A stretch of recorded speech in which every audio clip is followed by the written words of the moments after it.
ઝઘડિયા તાલુકાના ઉમલ્લા ગામ નજીક એક ટ્રક ચાલકે અડફેટમાં લેતા મોટરસાયકલ સવાર યુવકનું મોત થયું હતું, જ્યારે બીજા ઇસમને ગંભીર ઇજાઓ થઈ હતી। ઉમલ્લા પોલીસ મુજબ ગતરોજ તારીખ 17મીના રોજ બપોરના 1:30 વાગ્યાના સમયે ઉમલ્લા ગામ રહેતો કમલેશ તડવી નામનો યુવક ફળિયામાં રહેતા સંજય વસાવા સાથે મોટરસાયકલ પર ઘરે આવ્યો હતો અને જમવાનું ટિફિન આપીને ફરી પાછો તેના કામે ગયો હતો।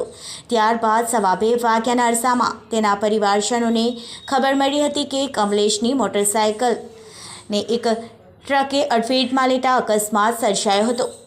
પરિવારના લોકો ખાખરીપુરા ઉમલ્લા વચ્ચેના માર્ગ પર ઘટના સ્થળે દોડી ગયા હતા, ત્યારે ઇજાગ્રસ્ત કમલેશ અને સંજયભાઈને એમ્બ્યુલન્સમાં ઉમલ્લા સરકારી દવાખાને લઈ જવાયા હોવાની જાણ થઈ હતી।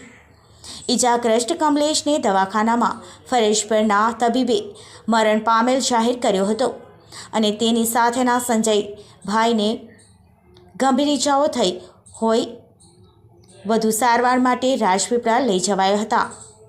ઘટના સંદર્ભ ઉમલ્લા પોલીસે અકસ્માત કરી પોતાનું વાહન લઈને નાસી ગયેલ ટ્રક ચાલક વિરુદ્ધ ગુનો નોંધી કાયદેસરની કાર્યવાહી હાથ ધરી હતી।